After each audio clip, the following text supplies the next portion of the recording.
Life is beautiful 2024ல Amazon பிரைம்ல தமிழ் டப்ல வெளிவந்த ஒரு ரொமான்டிக் மூவி ஹோக்கி சாய் இந்த படத்தை டைரக்ட் பண்ணிருக்காங்க. இந்த படம் ஏற்கனவே 2018ஆம் ஆண்டு வெளிவந்துருச்சு. இப்ப தமிழ் டபுள் அவைலபிளா இருக்கு. மறக்காம செக் அவுட் பண்ணி பாருங்க.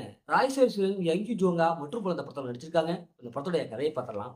படத்துடைய ஹீரோயின் ரொம்ப ரொமான்டிக் பர்சனா இருக்காங்க. அவங்க ஹஸ்பண்ட் மேல ரொம்ப அன்பு காட்டுறாங்க. ரொம்ப லவ் அப்படியே பொழியுறாங்க. ஆனா அவங்க ஹஸ்பண்டான ஹீரோ அதை ஏற்க மறுக்கிறாங்க. எரிஞ்செறிஞ்சு வராங்க. ஏதாவது ஒரு குறைய ஹீரோயின் மேல சொல்லிக்கிட்டே இருக்காங்க. இவங்களோட லைஃப் இப்படியே போயிட்டு இருக்கு. ஹீரோயினுடைய பர்த்டே வருது. ஹீரோயின் தன்னுடைய பர்த்டே கிஃப்ட்டா தன்னுடைய சின்ன வயசுல இருந்த சைல்ட்ஹுட் ஃப்ரெண்டை எப்படியா தேடி கண்டுபிடிச்சிட்டா அப்படின்னு சொல்றாங்க.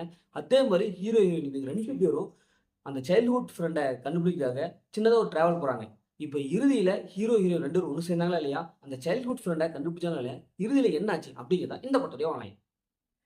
இப்ப இந்த படத்துடைய பாசிட்டிவ் பார்த்தாவே படத்துடைய ஸ்டோரி லைன் தான். ஏன்னா ஒரு சூப்பரான ஒரு ஸ்டோரி லைன் கொண்டு வந்திருக்காங்க. ஸ்க்ரீன் பிளே ஃபர்ஸ்ட் ஹாஃப்லேருந்து கடைசி வரைக்கும் அந்த ரொமான்டிக்கா சூப்பரா கொண்டு வந்திருக்காங்க.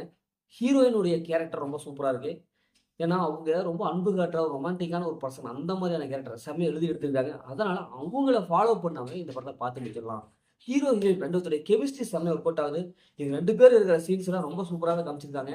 ஒரு மெலடியா, ஒரு ரொமான்டிக்கா செம்மையா அந்த பிஜிஎம் மியூசிக்ல வேற லெவல்ல இருக்கு. ஏன்னா, அதுக்கு தகுந்த மாரி ஒரு பிஜிஎம் மியூசிக் குடுத்துருக்காங்க. ஏன்னா, படம் ஃபுல்லாவும் ஹீரோ, ஹீரோயின் இவங்களுடைய அந்த ரொமான்டிக் காட்சிகள் அப்படியே ஓரளவுக்கு அப்படியே கொண்டு வராங்க. செகண்ட் ஹாஃப்லலாம் ஹீரோ கட்டத்துல ஹீரோயினுடைய அந்த ரொமான்டிக் புரிஞ்சுகிட்டு அவங்க மேல ரொம்ப அன்பு செலுத்துவாங்க. அவங்க இப்போ வந்து அவங்க நெருங்கி வரும்போது இவங்க வேணாம போவாங்க. இதே மாரி காட்சிகள நெறைய இருந்தனால பார்க்குறதுக்கு நமக்கு இன்ட்ரெஸ்ட்டா இருக்கு. அதே மாரி கிளைமாக்ஸ் ஒரு சூப்பரான ஒரு கிளைமாக்ஸ் குடுத்துருக்காங்க. சினிமாட்டோகிராஃபி படத்துக்கு என்ன தேவையோ ஒரு ஹை குவாலிட்டியான விஷுவல் அப்படி குடுத்துருக்காங்க. இந்த படத்துல ஒவ்வொரு கேரக்டருக்கு தகுந்த தமிழ் டப்புடு வாய்ஸ் செம்மையா இருக்கு. ஏன்னா கேரக்டர் வாய்ஸ் லிப் சிங்கோட குடுத்துருக்காங்க.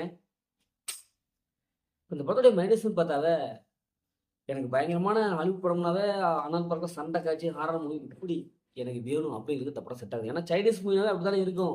ஃபைட்டு தான், சண்டை தான். எப்போ பார்த்தாலும் சண்டையே தான் போட்டிருப்பாங்க. அப்படின்னு நினைச்சிட்டு உள்ள வராதீங்க தயவு செஞ்சு. ஏன்னா இது ஒரு ரொமான்டிக் படம். அதனால அவங்களுக்கு இந்த படம் செட் ஆகாது. மற்றபடி ஸ்க்ரீன் பிளேல பெரிய எந்த குறையும் கிடையாது. ஒரு மெலடியான ஒரு சூப்பரான ஃபீல் குட் மூவி பார்க்கணும் அப்படிங்கிறதுக்கு இந்த படம் செம்மையா செட் ஆகும். ஸ்டோரி லைன் வந்து பார்த்து பழக்கப்பட்ட பழைய அதரபதரான ஒரு ஸ்டோரி லைன். ஏன்னா இதே மாதிரி ஸ்டோரி லைன் தமிழ்ல சரி ஏகப்பட்ட படத்துல வந்துருச்சு. ஆனா இந்த படத்த ஃபேமிலியோட பார்க்கலாம் கொஞ்சம் அப்படின்ற சீன்ஸ் எல்லாம் இருக்கு. அதனால ஃபேமிலியோட பார்க்காம வேணாம்னு நீங்க முடிவு பண்ணிக்கங்க. முதல்ல இந்த படம் சூப்பரா சும்மா இருக்காங்க. இந்த படம் ஒரு ரொமான்டிக் பர்சனுக்கு செம்மையான ஒரு படம். அதே மாதிரி ஹாரர் மூவி வந்துட்டு வேறு இந்த படம் செட் ஆகாது. ஓகே, மீண்டும் அடுத்த ஒரு புதிய மூவி உங்கள் கவி பாரதி.